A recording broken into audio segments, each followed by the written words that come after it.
ចាលោកអ្នកនាងជាទីមេត្រីចំណែកប្រជាប្រដ្ឋចិញ្ចឹមត្រីនិងអាជីវករនៅស្រុកសន្ទុកខេត្តកំពង់ធំបានចោទអាជ្ញាធរនិងមន្ត្រីជំនាញថាបានយកប្រាក់ពីពួកគាត់នៅពេលដែលពួកគាត់ចាប់ត្រីចិញ្ចឹមលក់ម្ដងទោះបីជាប្រភេទត្រីចិញ្ចឹមស្របច្បាប់ក៏ដោយយ៉ាងណាមន្ត្រីជំនាញជលផលបញ្ជាក់ថាពួកគាត់គ្រាន់តែហៅអ្នករកស៊ីដឹកជញ្ជូនត្រីហើយនិងប្រជាប្រដ្ឋចិញ្ចឹមត្រីមកប្រាប់អំពីនីតិវិធីច្បាប់តែប៉ុណ្ណោះគឺមិនបានពាក់ព័ន្ធរឿងទារយកប្រាក់ពីពលរដ្ឋឡើយចាលោកសុតសុខប្រាថ្នារាយការណ៍ព័ត៌មាននេះពលរដ្ឋចិញ្ចឹមត្រីប្រានៅឃុំភ្នៅស្រុកសន្ទុកសម្ដែងការមិនពេញចិត្តចំពោះមន្ត្រីអាជ្ញាធររួមនឹងមន្ត្រីជំនាញដែលបានខករថយន្តចូលទិញត្រីរបស់ពួកគាត់មន្ត្រីទាំងនោះថែមទាំងយកប្រាក់ពីអ្នកចិញ្ចឹមត្រីនិងអាជីវករទិញត្រីចំនួន 10,000 រៀលថែមទៀតផងដោយមិនបានបញ្ជាក់ពីមូលហេតុត្រឹមត្រូវឡើយទង្វើនេះពលរដ្ឋយល់ថាជាការបំពេញការងារដែលគ្មានតម្លាភាពនិងគ្មានការទទួលខុសត្រូវពលរដ្ឋរស់នៅឃុំភ្នៅម្នាក់លោកខ្លាំងគូលែនឲ្យដឹងថាគាត់ត្រូវចំណាយពេលជាច្រើនខែដើម្បីបានប្រមូលផលត្រីប៉ុន្តែនៅពេលដែលមានឈ្មួញមកទិញត្រីរបស់គាត់បែរជាត្រូវអាជ្ញាធរចាប់ឃាត់រថយន្តនិងចុងក្រោយទារប្រាក់ពីពួកគាត់កាលពីថ្ងៃទី8និងថ្ងៃទី9ឧសភា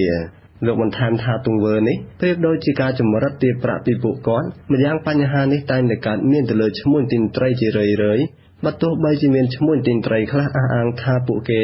បានបង់ប្រាក់ជូនមន្ត្រីជលផលក្នុងមួយឆ្នាំ1 លានរៀលក៏ដោយជួយដូរជាក្របច្បាប់យកមកខ្វាត់គ្នារទៅការអ្នកឈ្មោះតារចំណេញតិចតួចហើយអ្នកចាំលក់តក៏ចំណេញទៅតាមនឹងណែវាថាចាំទៅអ្នកមកទិញទៅចម្រិតបន្តជួយចេញខាតនេះបន្តទៅតាមនឹងណែអ្នកអញ្ចឹងក៏ខ្លាចរអាក្នុងការអញ្ចឹងណែលោកអះអាងថាប្រាក់ដែលបង់ថ្លៃផាកពិន័យ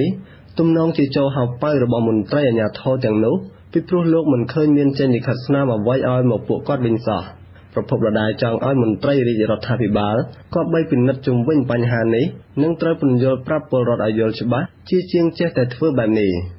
ឆ្លើយតបការចោទប្រកាន់នេះនាយផ្នែករដ្ឋបាលជលផលគ្រប់គ្រងស្រុកចំនួន4រួមទាំងស្រុកសន្ទុកផងលោកអ៊ូបន្ទឹងមានប្រសាសន៍ថាការខករថយន្តដឹកត្រីនិងហៅពលរដ្ឋចិញ្ចឹមត្រីមកសាកសួរនោះគឺដើម្បីណែនាំពួកគាត់ឲ្យយល់ដឹងពីផ្លូវច្បាប់តែប៉ុណ្ណោះលោកឲ្យដឹងថាការដឹកជញ្ជូនត្រីឆ្លងកាត់ឬចេញចូលគឺត្រូវមានលិខិតអនុញ្ញាតដើម្បីងាយស្រួលដល់មន្ត្រីជលផលថ្នាក់ក្រោមប្រមូលទិន្នន័យទៅឲ្យមន្ត្រីថ្នាក់លើដោយឡែករឿងយកប្រាក់យ៉ាងណានោះគឺខាងលោកមិនបានពាក់ព័ន្ធទេយើងណែនាំគាត់យើងប្រាប់គាត់យូរហើយតែគាត់នៅតែគាត់អត់ធ្វើតាមយើងដល់ពេលគេចៃដល់ខាងអាវុធហត្ថគាត់យើងក៏មិនចង់ឲ្យមានបញ្ហាក៏យើងប្រាប់គាត់ចឹងថាឲ្យគាត់ថ្ងៃក្រោយធ្វើលិខិតអនុញ្ញាតទៅហើយកិច្ចសន្យាបញ្ឈប់បើមិនជាដឹកទៀតទៅធ្វើលិខិតស្នាមលោកអះអាងទៀតថាខាងអាជ្ញាធរជលផលមិនតម្រូវឲ្យឈ្មួញទិញត្រីត្រូវបង់ប្រាក់មួយឆ្នាំ1 លានរៀលដោយការលើកឡើងទេប៉ុន្តែអាចមានឈ្មួញខ្លះយកលេសបែបនេះទៅគំរាមគេគំរាមឯងដើម្បីមុខរបររបស់ខ្លួន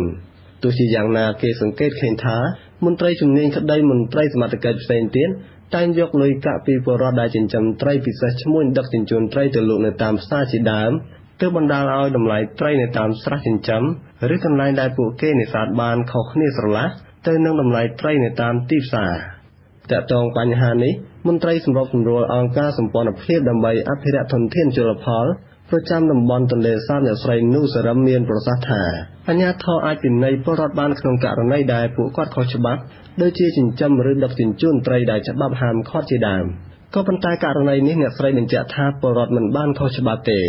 អ្នកស្រីបន្ថែមថាបញ្ហាយកប្រាក់ពីពលរដ្ឋនេះគឺកើតមានស្ទើរតែគ្រប់ទីកន្លែងព្រោះយើងឃើញថាមានកងត្រូលទៅជុំនឹងច្រើនមែនតែសន្ធឹកសន្ធាប់យកលុយយកកាក់នឹងស្ទើរតែគ្រប់ច្រករហូតអ្នកស្រីយល់ថាវប្បធម៌យកប្រាក់ក្រៅប្រព័ន្ធច្បាប់ពីពលរដ្ឋចិញ្ចឹមត្រីក្តីឬអាជីវករលក់ដូរត្រីក្តីក៏បីត្រូវបញ្ឈប់ពីព្រោះវាបណ្ដាលឲ្យប៉ះពាល់ដល់ប្រាក់ចំណូលប្រចាំថ្ងៃរបស់ពលរដ្ឋនិងចុងក្រោយធ្វើឲ្យពលរដ្ឋប្រឈមការបាត់បង់មុខរបរទៀតផងខ្ញុំសូតសុខប្រាថ្នាវັດឈូអាស៊ីសេរីពីខេត្តកំពង់ចាម